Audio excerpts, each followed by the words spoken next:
It's 7 o'clock. I'm Dermot Manahan and you're watching Sky News Tonight and a special question and answer programme about the cost of living on the day, of course, that the Chancellor announced plans to spend £15 billion to alleviate the crisis.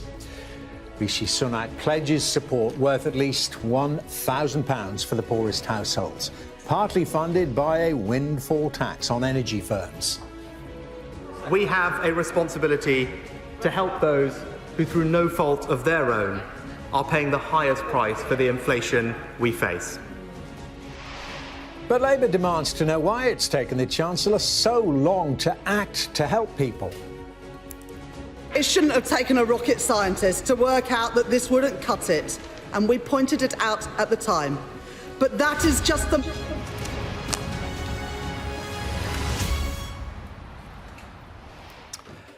A very good evening. Well, coming up in just a moment, we'll be answering as many of your questions as possible, and there are many of them, on the cost of living with our panel of experts. But first, let me bring you a summary of the rest of the day's main news.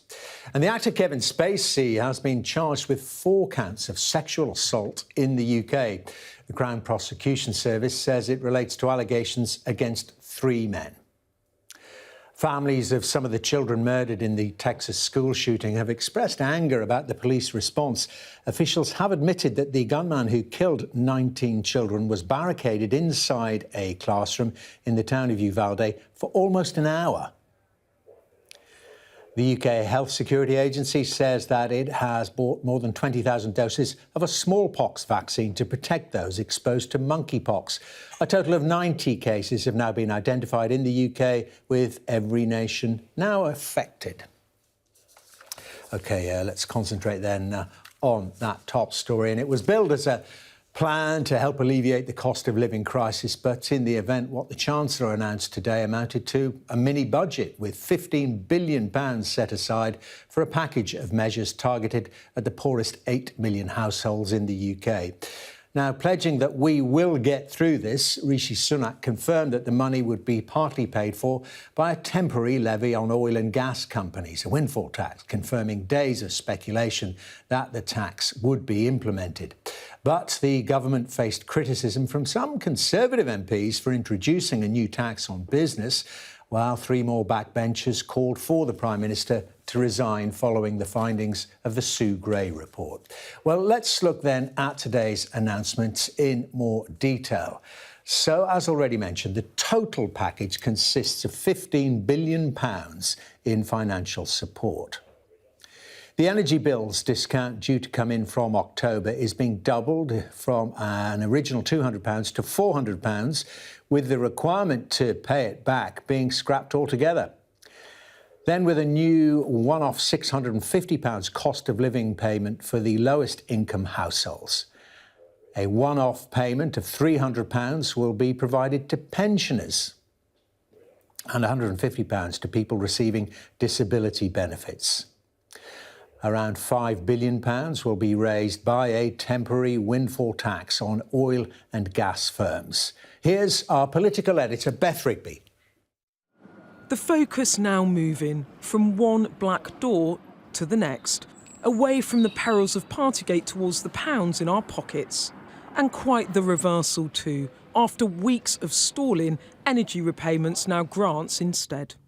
The Tories taxing business now? Against a windfall tax now imposing it. This a Chancellor wanting to make his mark on the cost of living crisis.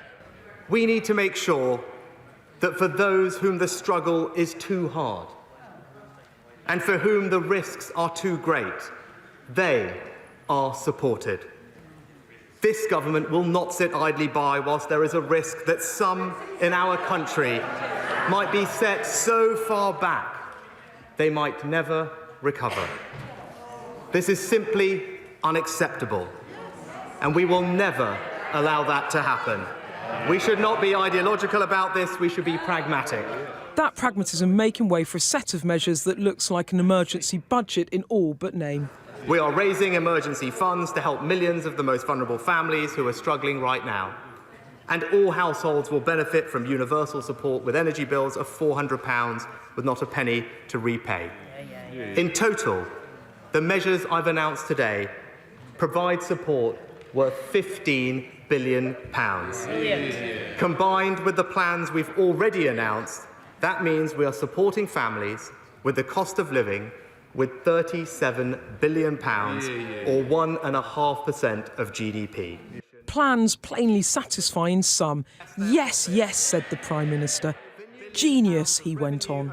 But less pleasing for others. Targeted help, but universal support too. Taxing energy companies to support those on lower incomes. Not typical Conservative creed. Can I warn my right honourable friend that by throwing red meat to socialists, by raising taxes on businesses and telling them where to invest their money is not the Conservative way of encouraging those who create our prosperity and jobs to do just that.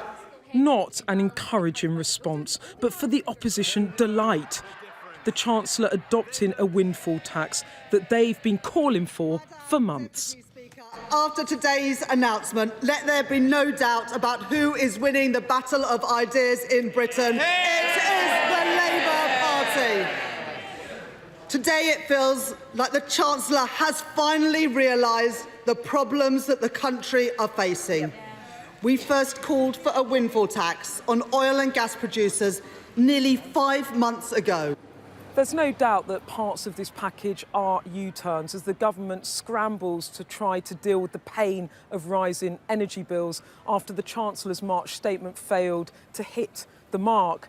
But be in no doubt either that this plan was brought forward by a number 10 keen to turn the page on Partygate and try to regain some political momentum. But bigger than all of that is this. As one Cabinet Minister put it to me, you can't get on with the business of government and policy when you don't deal with the thing that's keeping people awake at night. One Cabinet Minister telling me today he appreciates issues and worries expressed by colleagues, recognising too the costs of today's policies. I see their concerns. This is a balancing act that it would be foolish of me to pretend is easy to get right. So, Jacob, you said last week against raiding the honeypot of business with an oil and gas windfall tax. Yes, and what I was saying there is that people need to understand that there is not a tax that you can take that is economically cost-free. It doesn't matter which tax it is, it will have an economic consequence. The afternoon brought the Chancellor a different kind of audience on a visit to a B&Q in Watford. But the future economic consequence of today's emergency measures... Don't feel that we can't get a grip of this, because we can. Not a picture the Chancellor can yet fully paint. Beth Rigby, Sky News, Westminster. Well, all day we've been asking for your questions relating to Rishi Sunak's largesse, if you can call it that. We, as I say, got so many questions. Well, with me to answer them are Miatta Fahnbulleh, CEO of the New Economics Foundation, personal finance expert Gemma Godfrey, they're here with me in the studio, and Anna Stevenson, senior welfare benefits specialist at the charity Turn to Us. Very welcome to you all. Thank you very much indeed. We have, as I just said there, got loads and loads of questions, so I'm going to plough straight into them. Some of them specific, some of them a bit more general. So our first question is this, and I suppose it's one that so many people have. Is the relief for energy costs going to be means tested? Well, let me start with you then, Anna. Is the answer to that, I mean, I'm starting it off, is it kind of yes and no? Yes and no, or a little bit of it depends. There have been a few different schemes announced today. The really, really big one is universal. That's £400 off winter energy bills for everyone who's paying an energy bill. So that one's definitely not means tested. We've got extra help for pensioners. That's not means tested. That's based on your age. We've got extra help for disabled people. It's not means tested, but it's based on getting non-means tested disability benefits, things like attendance allowance or personal independence payment. And then there's additional targeted support, £650 payment for people who are on means tested benefits. So technically that's not means tested. It will be £650 regardless of whether you're towards the top of the universal credit income scale or towards the bottom, but it's based on getting one of those means tested benefits. OK, so that's clear and leads into the next question. I'm going to just stay with you on that, Anna, then. So what are the income thresholds for these payments and how are they being paid? How will people get them? You're already telling us that when it comes to we've called it means tested, but they're shadowing the universal credit thresholds. Yeah, so these are based on you getting one of the means tested benefits. So that's universal credit, that's pension credit, income support, income related employment and support allowance, income related job seekers allowance, child tax credits, working tax credits, this big set of means tested benefits. Now, I can't give you an easy income threshold because these benefits are based on your circumstances. But what you can really easily do is go to the Turn to Us website and do a free benefit calculator to check if you could be getting any of these benefits. They are really underclaimed, especially pension credit. So there's not an income threshold, but they're based on these means tested benefits. In terms of how they're being paid, they're going to be paid automatically to people who are receiving those benefits. The assumption is that they'll be paid through the same means that you get your benefit. So if you get your benefit by a direct transfer, that'll be how you get it, which most people do. So it'll come straight in. Right, well, let's concentrate on our next question, which is asking about the £400 that nearly all households are getting. And this question asks... there you are. When is the £400 aid likely to be given to customers? If it is in October, as predicted, how will this help people that are already in fuel debt now? Miatta, I mean, because, of course, you know, the cap already went up substantially, over £600 in April, and it's quite a long time to wait. Well, it is a long time to wait. Well, the cap went up by between £600 and £800. We're expecting it to go up by another £800 in October. So this £400 will help. It's going to go to energy companies that should take it off your bill. There's a bit of trust there, but they should take it off your bill. But in truth, for a lot of people, it just won't be enough. It will take the sting off, but you're still seeing a whopping £1,100 that you're having to suck up this year, on top of rising prices for food and other things. So it helps, but not as much as it does. And just what about this issue of the non-targeted nature of the £400? I mean, you know, is that an efficient use of funds, which are pretty short? The short answer is no. I think they were thinking about the easiest and quickest way, so just give it to everyone and give it to the energy companies and you don't have to deal with the admin. My view is that they probably should have raised the windfall tax by a bit more and got a bit more money and then targeted those in the middle that don't get benefits but are really struggling. That's a very, very good point. You're anticipating our next question because so many millions of people will be asking that, saying, well, OK, you know, I don't get universal credit, but boy, are we struggling. Here's the question. What help is available to people who aren't entitled to universal credit? Anna, what help is available elsewhere? I mean, do we know? Sorry, Gemma. No, it's fine, it's fine. So, I mean, this is the big problem exactly with some of the government's measures. And we saw this when the government came out with furlough, which was that people would fall through the cracks. And it's great to have, and it's incredibly important to support people that are on benefits and it's easier to identify them. But you have a whole raft of people that are working really hard, don't qualify for the benefit support, and they're not going to be able to see as much support as they need to. If you also look at some of the measures that came out, certain, you know, council tax rebates came in, but again, only for certain households. So the government's kind of tried this act of, you know, give everybody a certain level of support that isn't targeted enough, and then targeted level of support at the bottom end. And there are just millions of people that are just not going to benefit. I mean, but that is the issue, isn't it? Where do you draw the lines? And we've got so many questions about that. Here's our next one, again about lines, I suppose. If the winter fuel allowance is currently shared between two state pensioners living together as a couple, will the £300 extra payment also be shared? That is one for you, Anna. So, two pensioners living together, how is the money divvied up and is it cut? Yes, from the information we've received from the Treasury so far, it looks like that £300 payment is for a household, not for an individual.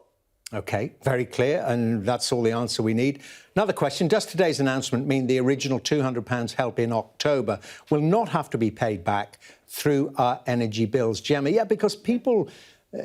people, I suppose, really didn't quite understand that £200 was going to be clawed back over, what was it? It was 5 years or something, wasn't it? It was through 5 bills. years. Well, that was the whole issue. They were came out and announced, here you go, you have £200, and then the small print was, but you have to pay it back. And actually, it wasn't over a long enough period that we think that the energy prices are going to be able to adjust backwards. So they have come out today because of the backlash, really, and they've said, OK, they're going to double the allowance of £400 and you don't have to pay it back, which otherwise would have been madness. The other thing, wasn't it, about the £200 was about the household and the bills. So if you moved house, if you were renting or whatever, or shared house, well, then, you know, somebody else who moves in has to pay it back. It would have been an administrative nightmare, which would have cost us millions. Yeah. So. OK, this windfall tax, then, on excess profits, as defined, doesn't impact households. This is the question. Why won't the energy cap be reinstated if it's obvious the energy suppliers are reaping the majority of the awards? Miatta, what are your thoughts on that? Well, so in the government, to be fair to the government, where the big excess profits are being made are the energy generators. The people who are supplying us are sort of retailers, people like British Gas, EDF, have actually, they are being squeezed because they're the ones that are sort of, they have the cap that's sort of bearing down on the costs that they can pass on. So for me, what the government should have done is say, look, let's properly tax those that are making excess profits, and let's use that to cushion consumers. And they did that a little bit, hence why we've got the 400, but not enough. Properly taxed. So what would you like to have seen? Well, so the numbers we were talking about is tax 70%, which they ended up doing about 65%, tax 70%, but without this tax deduction. A lot of relief, isn't there? Yeah, a lot of relief that basically takes most of it away. That would have raised about 13 billion. And then you use that 13 billion to help the squeeze middle. But I also think there's another thing that they could have done, which is one of the reasons we're in this problem is because a lot of suppliers also went bust and there isn't enough competition in the market. So a lot of people have been asking, you know, should they go around and check for a better deal? And there's just not enough competition. So actually, what you also need to see is some support for smaller providers to bring competition back into the market as well. OK, got another quick one before we need to take a break. Anna, short and sweet if you can. What help will there be for people like me that can't go to work due to illness? Will there be extra help for the disabled community? There will, yes. So particularly if you're getting personal independence payment, adult disability payment, attendance allowance, disability living allowance. Sorry, I know it's a big, long list, but you won't be getting all of them. If you're getting any of those benefits, there'll be an extra £150 one-off payment in December. It's likely you may also be able to benefit from some of the other schemes as well, because all these schemes are cumulative. That's important to remember. So you'll get £150 and you'll get the £400. And if you're on means-tested benefits, you'll get the £650. And if you're a pensioner, the winter fuel allowance. Yes, exactly. It'll all mount up to add extra support for people who have these multiple layers of vulnerability. OK, that's really useful advice. Thank you all very much indeed so far, but you're staying with me for quite a long time. We're going to take a short break. You're watching a question and answer programme about the cost of living, so do stay with us because we'll be tackling more of your incredibly important questions right after the break. Stay with us.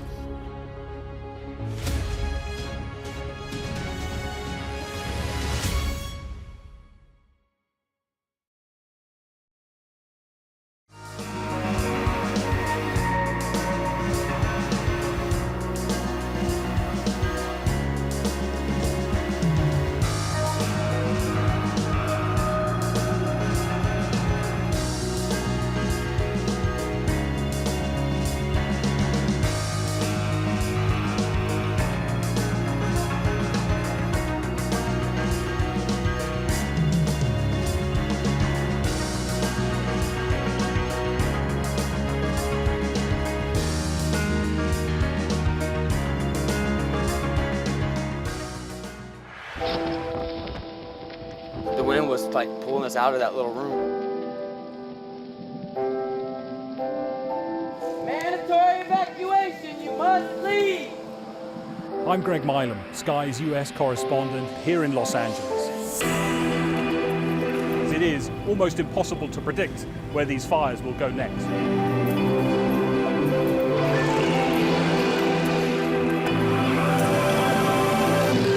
We aim to be the best and most trusted place for news. This gives you an idea of the strength of those winds, strong enough to bend and twist metal. You trying to run me over, Sir Philip? No, go away. Look like it, sir.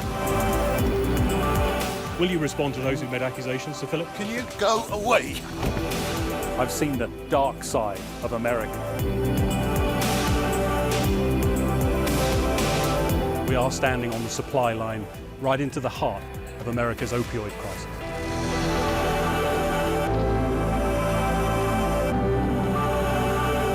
I've seen heartbreaking human stories. There was a river of blood coming out of the mosque. That's a scene that you don't forget.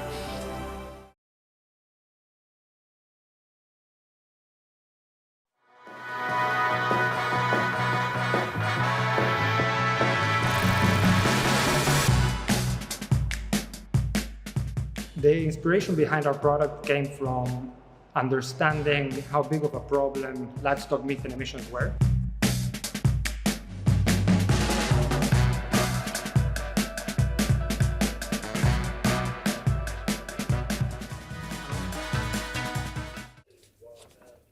Welcome back. Well, joining me tonight to answer your questions about the cost of living are Miatta Fahnbulleh, CEO of the New Economics Foundation, personal finance expert Gemma Godfrey, and Anna Stevenson, senior welfare benefits specialist at the charity Turn to Us. So we have all the talent, a brains trust here. Let's get into your questions. And this one asks, low-income families need instant support.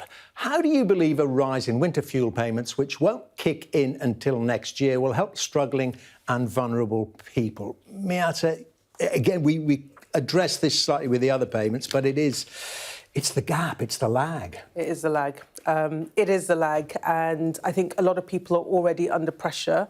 To be fair, some of it will kick in early in the autumn, but I think where we will get to is that people get to the back end of this year and they will just be under phenomenal pressure. And the key thing to say is what we're seeing at the moment is the impact of rising energy prices. We know that's going to have a knock-on effect on everything else. It's having a knock-on effect on food. It's having a knock-on effect on everyday household essentials. And then you have the Ukraine impact. So I think we're about to see quite a hefty hit this autumn, winter. And at the moment, they've taken the sting out of the tail, but they haven't really resolved that issue. Let's talk about that hefty hit, because our next question addresses that. And I did not know this. This is a householder who says that my energy summary for the next 12 months forecasts that my energy bill will more than double. My goodness me. What are the government doing with the extra VAT that they will receive from us? Of course, Gemma, they're raking in a lot of extra VAT because, Absolutely. that hasn't gone. What is it, 5% on energy? Absolutely. I think one of the things that there was a lot of pressure for the government to do was cut VAT. Because if there's a windfall tax on the energy providers, then likewise, they're getting a windfall from the VAT. Obviously, the way the government's positioning this is the VAT that they make will then be funneled back into the benefits. And I think if you actually look at everything they've done today, their total budget, it brings it to £37 billion that they've been using to support families. So that's what they're going to be doing. But obviously, it's not as targeted as it should be. It's late in the game. And at this point, if you have energy prices as high as that, one of the things we haven't mentioned is debt. If people fall into debt, then obviously you've got a debt burden. If interest rates go up, as they are, then the price of having that debt burden continues to go up, and people then fall further and further under the cosh. It applies to governments as well, doesn't it? Because the government's debt burden, their repayments, they're eye-watering at the moment. Well, so the key thing to say is not just VAT, the government has had a massive boon in tax receipts because of inflation. So if we think back to the spring statement, the thing that was very clear was the government was getting more money than expected. It was paying down its deficit quicker than expected. It's due to make a surplus next year. So he had quite a lot of headroom. And for me, I wanted to see more of that headroom. Yes, there was targeted support for low-income families, for example, but it's a one-off payment. Why are we not rebuilding our social security safety net? The reason why a lot of people are at the point where they're not eating or heating is because we've hacked away at benefits for about 10 years. And so they were already on the breadline, and then you chuck the shock, and that's what happened. So that headroom should have been used to build our resilience, not just for this winter, but for next year and the year after. And that's what he has the space to do with that tax boon, and he hasn't chosen to do that yet. Here's the crystal ball question. Who wants to stick their neck out? What do you think will happen to gas and electricity prices over the next 2 years? Well, Miatta, we mentioned the war in Ukraine. Who knows how long that will last? But even with or without it, well, energy, just seems to be going up and up. Yeah, so all the predictions are we're likely to see this for another sort of 12 to 18 months. And there is, part of the problem is there are external forces, but also our energy market is quite broken. So when you look at wholesale prices, they've actually all dropped. But a lot of the energy providers bought in future markets at high prices. So consumers are bearing the brunt of that. I think it's going to take us a couple of years for this to shake out. And I hope in that time, the government isn't just providing short-term support, but it's thinking about how do we get this broken market to actually work for consumers, because at the moment it's market, not. Yeah. Anna, I've got a couple of questions for you. Let's have a look at this one. I support the government giving help to those with benefits. However, I am a single person who works and have a lower income. The cost of energy, food and fuel is pushing me into serious financial crisis. What help is there for me, a single person who works and has a low income and, of course, all those costs going up? What help? So this can be really challenging. Single people don't get the same work allowances, the same additional support that you see in universal credit for families. And so that can mean that it is much, much harder to support the income of single people. It is still worth, a lot of people just assume that they can't get benefits. It is still worth doing a benefit calculator, seeing if there is any help they can get. They will get this £400 off their energy bills in the winter. It is still worth shopping around on your other utilities to see if there is any money you can save. But they are, at the moment, the group of people who are the most challenging to support. And it's not just central government that has funds, isn't it? Local authorities have been given relief funds as well. You can sometimes access them. They have, yeah. Local authorities have been given extra funding to provide discretionary support for people who are in crisis, but we haven't yet seen the terms of these schemes. What we have seen when there were equivalent schemes last winter and the winter before was that they tended to target families with children and people with disabilities, because they tend to be the people who get the very worst outcomes when things go wrong. And this council tax rebate, next question. The question is, why is the government just giving that on bands A to D? Is there any chance of that being expanded or extended? So this bands A to D thing, this is exactly the problem that Miatta was talking about earlier, that it's really, really hard in our current data to target middle income households. It's quite easy to identify the very lowest income households, but the government was trying to provide semi-targeted support towards middle income households, and they went with council tax as the mechanism to do that. There is discretionary funding that's been given to councils for people who are in higher council tax bands, but who didn't qualify for the £150 council tax rebate and who are in crisis. So if you're really struggling, do approach your council about that. Well, as in so many cases in life, that data really matters, the quality and the quantity. Last question to squeeze in this section. Gemma, this is really getting you to stick your neck out, right? I heard you as you read it there. Is now a good time to get a mortgage? Who knows? I'm not going to say yes or no. Let me explain how to decide. So first of all, the context is that interest rates have been creeping up and they're at 1%. And yes, it's the highest of 13 years, but it's been an unprecedented period. And actually, if you look at it, in 1992, interest rates were over 10%. So there's a huge amount that they could continue to rise. So the three things to think about are, if you want to get a mortgage, I mean, ultimately, if you're going to get a mortgage because you're looking to buy a property, and you'll need one to buy one. But the three things to think about are, number one, about paying for the privilege of fixing your mortgage, to protect you from higher interest rates. But you will have to pay, so to make sure that that's actually worth your while. Secondly, consider when you'll want to move, because again, a mortgage, the term of the mortgage, there'll be early repayment fees if you want to move within that time. And thirdly, affordability is a really key issue, that actually mortgage lenders are much more focused on adding 3% to the current, their highest rate at the moment, and working out whether, if the rate was 3% higher, whether you could still afford it. Is there also a guess, though, for anyone buying into property now about the possible impact of a recession on house prices, because, you know, whether you get a good deal on your mortgage or not, if you're losing equity in your home, it doesn't really matter what rate you're paying, you don't like it. It's not good for you. I always say that buying a house is more, I mean, it's not really, we call it an investment, but it's really somewhere that you live. Right. And that if you really want to make money out of property, with all the costs of moving and selling, all this stuff, then actually it's more about, OK, are you going to rent, or is it better value if you actually buy now? What can you afford? How long do you want to live there? Are you raising a family? All these other things, I think, come to play. Very important. OK, taking a break, as I say, you're watching a special question and answer programme about the cost of living. Stay with us. Next up amongst the questions, we'll be addressing the issue of whether all this extra money in the economy will prove to be inflationary. Stay with us.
Welcome back. As you probably know by now, joining me tonight to answer your questions about the cost of living are Miatta Fahnbulleh, CEO of the New Economics Foundation, personal finance expert Gemma, Godfrey, and Anna Stevenson, senior welfare benefits specialist with the charity Turn to Us. We're going to turn to more of your questions. This one concerning help for businesses and through them help for employees. Is there a way to support businesses by giving employees a pay rise to help with this increasing inflation, what, 9-10% at the moment? Miatta, well, I suppose there's the minimum wage, the living wage. There is the national living wage, which the Chancellor, to be fair, did increase. I think the key thing is the living wage ought to reflect the true cost of living, and at the moment it doesn't. So he increased it to about £9.50 outside of London, and we know that with inflation that level should be much higher. I do think there is a piece around where we build that. It's tough for businesses as well at the moment. Yep. But actually trying to get to people where you're earning an income that allows you to afford the cost of living must be the objective in all of this. And just a big picture question mentioning inflation in terms of the economy overall. Now, I'm not an expert, you are, but isn't putting lots of money into the economy a risk when inflation is already rising? You know, I mean, people need the money to spend, but that then starts perhaps pushing up inflation even more. Well, there is a risk, but I think the key thing is to remember what's driving inflation. So the big drivers of inflation are imported. It's kind of global pressures, energy supply chain, etc. It's not the fact that the demand is overheating. The economy is overheating. There's lots of demand.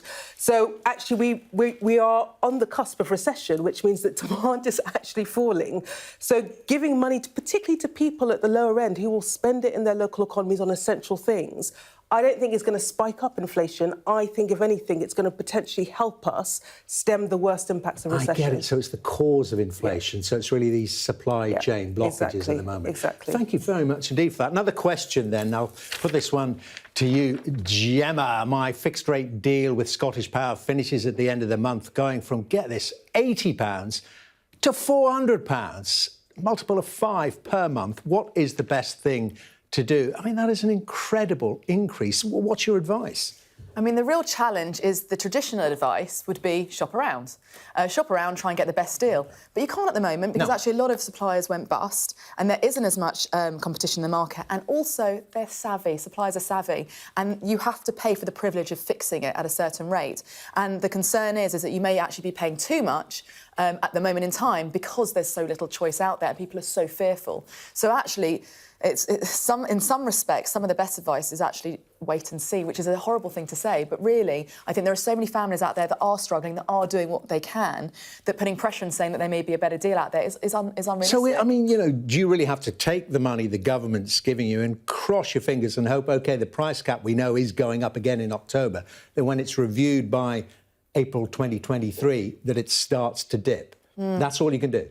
Well, the problem is, what are the alternatives to that? So it is about making sure that you're getting the right government support. But absolutely, with the fact that the energy cap is bound to go up, energy suppliers know that, and therefore there's going to be no fixed rate that will protect you from that. It is a very tough time. OK, next question, this one, again about pensioners. What happened to the triple lot for pensioners? Have the government gone back on their promise? Well, Anna, I know a bit about that. Well, yeah, a bit. Tell us more.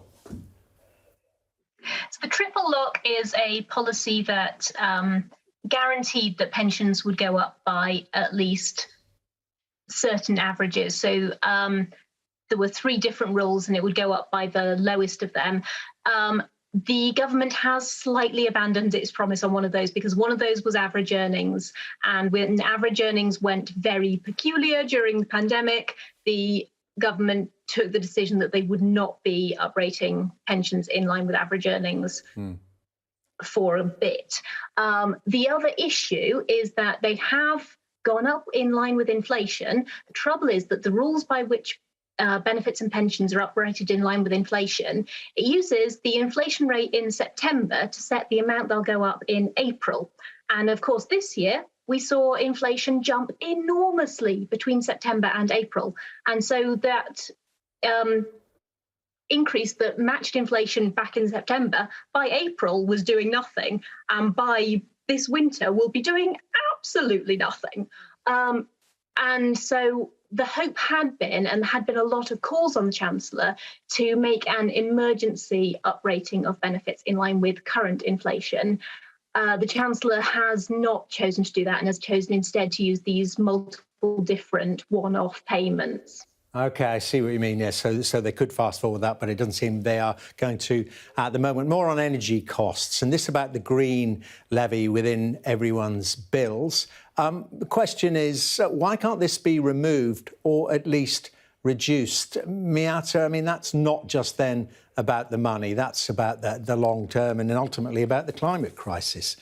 So it's a false economy because we have to remember what this is paying for. It's paying for things like energy efficiency, which ironically is a thing that will get down the cost of bills for the long term. It's also paying for, different types of kind of renewables and that transition that we need to make, which again will help with our security. So getting rid of it is the wrong decision. Temporarily, though, just a pause. But what I do think the government should do is take it off bills in the way it is and puts it into general taxation, because it's a far more progressive way to do it. At the moment, people at the bottom end will pay more because they tend to pay, their energy bills tend to be a bigger chunk of their income. So I'm actually all for removing it from levies. It was never, for me, a good way to do it. Can I throw in then, what about VAT as well? Well, that was meant to be a Brexit bonus, not allowed to do it under the EU. The government can now do it, but it hasn't. It hasn't done it, but to be fair to them, removing VAT would be about 100 odd quid. So in the grand scale of the support that people need, it probably is sort of tinkering around the margins, and it isn't targeted. So actually trying to get cash payments for that middle is a far better way to do it. OK, here's another specific question, but it does concern the green ambitions, the green necessity for us all. Why has Hmrc not increased the pence per mile for company car drivers of electric cars? The price cap went up 50% on electric, yet the rate I can claim from my employer is still only 5p a mile. Who knows about this? Gemma, there's basically a bigger gap growing up again in this area. I think this is a fantastic question, and obviously it doesn't have an easy answer, because the answer is that the government should have been able to make sure that people that are deciding to make greener decisions that are going to be better for our economy and our move to net zero and having more renewable sources of energy and less reliance and lower energy bills, people who are able to do that and helping us should get more support, and they're not. And that's really, my big concern is that, again, it's like windfall taxes on oil and gas producers, but they'll give them tax relief. What about all the other alternatives that will make our supply much stronger? OK, there are always consequences, aren't there? Now we've got a couple of minutes left, so let's get a couple more questions in. Anna, try this for size. Shouldn't the energy providers be reducing the cost on prepay meters or apply credits for people? Because prepay meters, often it's the people who can least afford it on prepay meters, and they're paying higher rates. Yeah, there is a higher energy price cap for prepay customers. The justification for that has been that it costs a little bit more to run the infrastructure, but this is a really major problem that disproportionately affects the lowest income households. It is very, very important that they are considered very carefully through this winter, because what happens is that they just self-disconnect. This is the mild term that gets applied to it.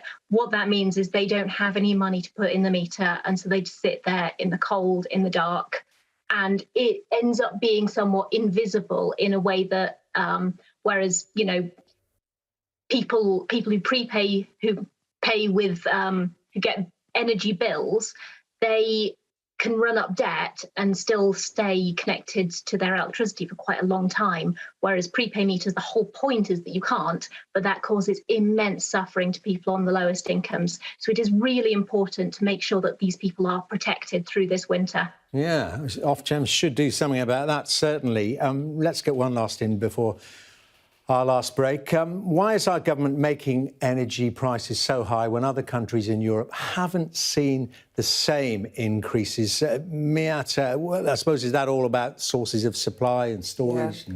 Well, so that's a million-dollar question, and I think it comes back to the market. And I think it comes back to the fact that the market isn't working. So if you look across to France, they've got a public sector provider, EDF, it's owned by citizens, and the governments basically say, you take the hit. You take the hit, and actually the rises we've seen of about 4% compared to what we're seeing here. So different countries have different ways in which they're supplying energy. I think the way that we have it is very, very broken, and consumers have long paid the price of that, and they're paying the price again. And so in all of this, there is a big reform story. When we get onto the other side of this, it's like, how do you break up that market? And by the way, use the opportunities of bringing in more renewables to diversify that market, to build up our security, and I would say have more of that market owned by people like me and you, through cooperatives, through community-owned energy, in a way that's far more democratic and that works in our interests rather than the interests of those that make profits. So, Gemma, in a way, have we in this country got the worst of all worlds? We had, multiplicity of providers, as you described earlier. Lots of them have gone bust, which leads us to the pickle we're in. Would it be better, you're nodding along with Miatta, then, that in the end, well, let's get back to a big people-owned supply, and we can look after the prices ourselves. We just need multiple people-owned supply. Right, yeah, well, we need to have multiple dynamics, and I think that's the problem. There's not much that we can do to be able to help bring more security to our energy markets. Good. Break coming up.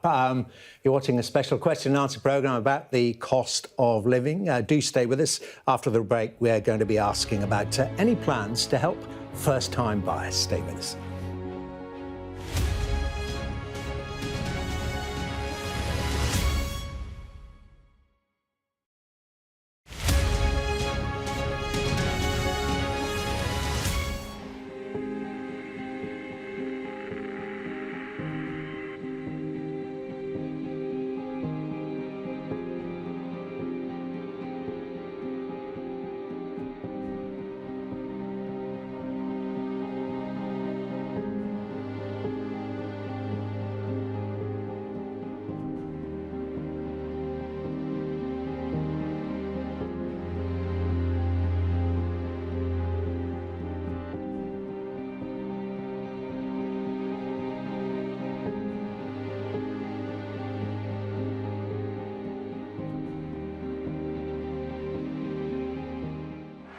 That sheet of flame, and it's moving this way. And over there is Dover. We track the changes happening to our world right now. I think it's a procession of the Taliban. There they are, right here. Would you, as Prime Minister, be able to look them in the face? Let's have a look at both of those two things. I just want to say thank you for having the courage to speak to us. We do genuinely believe in what we do, to show the truth. I thought there was an astonishing story there.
Welcome back. Joining me tonight to answer your questions about the cost of living crisis are, you know them all by now, a panel of experts. They really are experts. So let's, rather than me introducing them again, let's get some more questions in because we have had so many from you. This is very short. Gemma, are there any plans to help first-time buyers? Well, there are already quite a few schemes around, aren't they? I mean, there are already. So in terms of is there any new news, the answer is no. Well, what are the existing ones? Talk us through. I mean, well, you have things like you had LISAs, lifetime ISAs, the ability to be able to save, and if you save for a certain number of years, then obviously the government will then provide you a certain level of savings to match the amount that you've saved to put towards a deposit. And if you don't use that, then it would go towards a pension. So there have been a few things out there, but I think the big challenge for first-time buyers is, first of all, is the fact that a bigger deposit is now needed, that a lot of mortgage providers are actually getting a little bit more savvy and the affordability level is getting higher and higher. Also, the thing that has changed as well is there has been a period where the average cost of a mortgage per month was cheaper than rent, and actually for the first time that's now reversed. So, and again, interest rates are going up. So I think there's about 3/4 of people that are on mortgages haven't fixed them. This is a real issue for people in the market at the moment. Do you think, though, if the housing market starts to stall or shows the appearance of doing that the government might bring in, stamp duty holidays again or something like that? I mean, it's a very easy lever for them to pull, and it's something they've done before, because I think the big cohort that we're talking about now are the first-time buyers, because, of course, people that are already in the property market, well, then they'll benefit. Yes, they may sell lower, but they'll also buy lower. But I think if there's a problem with the property market stagnating and they need to keep that going, then that is something the government... Let's talk now a bit more about the targeting of this money, and... It's a very straightforward question. Why not contribute to a minimum wage increase instead? Anna, what are your thoughts about that? Why that really does help people in work who just don't earn very much. It does, but the people who are the most vulnerable to rising energy bills are pensioners and people who are disabled and can't work. And an increase in minimum wage wouldn't do anything to help them. OK. Miatta? We talked about the living wage, the minimum wage. Yeah, so look, in the end, the priority has to be those at the sharp end of it. But I think there are many people on minimum wage who will also be on universal credit and will benefit. But, there is a piece in all of this about how we get wages to rise to keep up with the cost of living, particularly at the bottom end, and we haven't got that right yet. Yeah, and isn't also the issue is about looking at it long term. A lot of the time it's about, let's make sure that...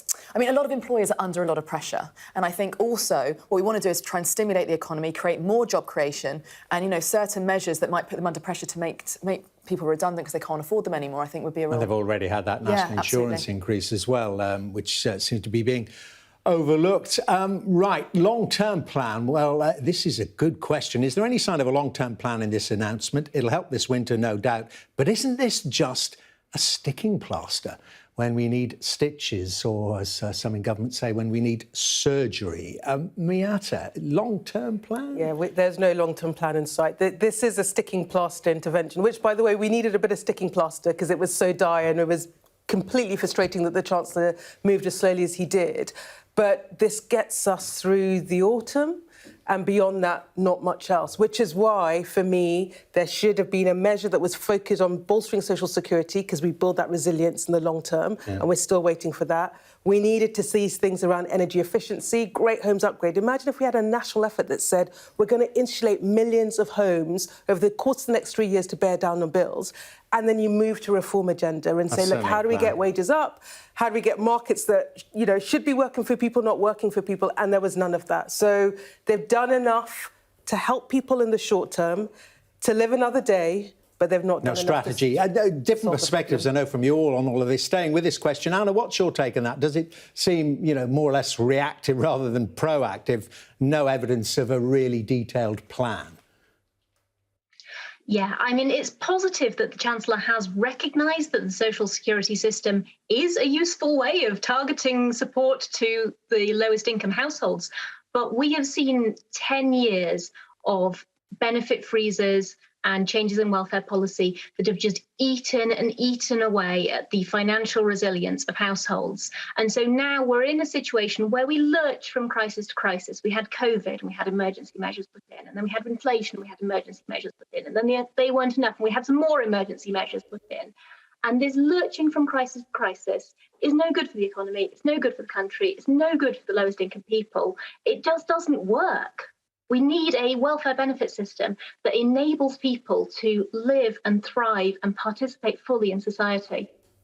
Anna, do you detect strategy here or reaction? Well, I think absolutely it's reactive, and I think one of the other things is if you look at the reasons why we've got higher inflation, it's also because of supply chain issues. You had Brexit, you've had people because of COVID going back to other countries, you've got more restriction around free workforces. There are all these other dynamics that are in play and none of them, we talk about, it's like if somebody's ill and we're only looking at the symptoms, we're not looking at the cause. And yes, we need to prop up people, but what are we doing to actually help stem the problem so that in a couple of years' time that these things can readjust? And I can't see any strategy there. But of course, there is so much uncertainty out there, to be fair to anyone trying to come up with long-term plans. And this is one of the major challenges, well, not just for Europe, certainly for Ukraine, but for the entire world. If the war in Ukraine ends, will the cost of living decrease again? How long would it take to feel an impact? Well, who knows? But Miatta, what's the feeling? Will the cost of living decrease if we can end that conflict, if, the Russians can be removed from Ukraine? That's our hope. But I think the key point to say is that it will mean it doesn't get worse. So the cost of living crisis was there even before Ukraine, and it was a consequence of Brexit. I know we're not allowed to talk about it anymore, but it was a consequence of Brexit. It was a consequence of supply bottlenecks coming out of the pandemic, some of which still haven't gone away. And it was a consequence of supply pressures here. You know, we don't have enough energy security in this country. So there were all these fundamental problems anyway. And then you threw in the war in Ukraine. So I think we haven't fully felt the impact of the war in Ukraine. We're starting to feel it on things like food prices and energy on the margins, but it could get worse. So for me, it just means it doesn't get worse. OK, worse before it gets better, and we don't know when that might happen. Last question, really interesting to get all your takes on that. Have to be fairly brief because we're nearly out of time. Are these policies just delaying an inevitable recession? Ooh, Gemma. I mean, the challenge that we have is that a lot of families are struggling and they're fighting a war on multiple fronts. And that, I think, that's why otherwise we would be heading towards a recession. So, for example, you've got food prices going up, you've got travel prices going up, it's costing more to put a roof over your family's heads, as well as energy, keeping them warm. And I think having all of those battles is putting us on a path there, unless we can do something to be able to actually stem the rising cost of living across all these different markets. And Anna, does this feel a bit like, I mean, for different reasons, though, a bit like 2008, 2009, where we're on a cliff edge? I can't really answer that, but what I can say is that it is absolutely vital that we make sure that the very poorest are protected, because we are a compassionate, caring country. We do not want to see children going to school hungry. We do not want to see old people dying of the cold in their homes. And so we have to make sure that no matter what happens, the very poorest people are protected. Well said. We'll end it on those words. Really good hearing that. Thank you all very much indeed. Anna Stevenson, really good hearing from you. Gemma, Godfrey, lovely having you here. Miatta Fahnbulleh, thank you so much for allowing us to access the brain cells. Really have benefited. An awful lot of news you can use, information you can use there. And you are watching Sky News tonight. Coming up at 8 o'clock, we'll be bringing you more details about the politics and the economics behind the Chancellor's announcement as he set out his £15 billion plan to try to alleviate the cost of living crisis. We'll have all the details of the announcement coming up.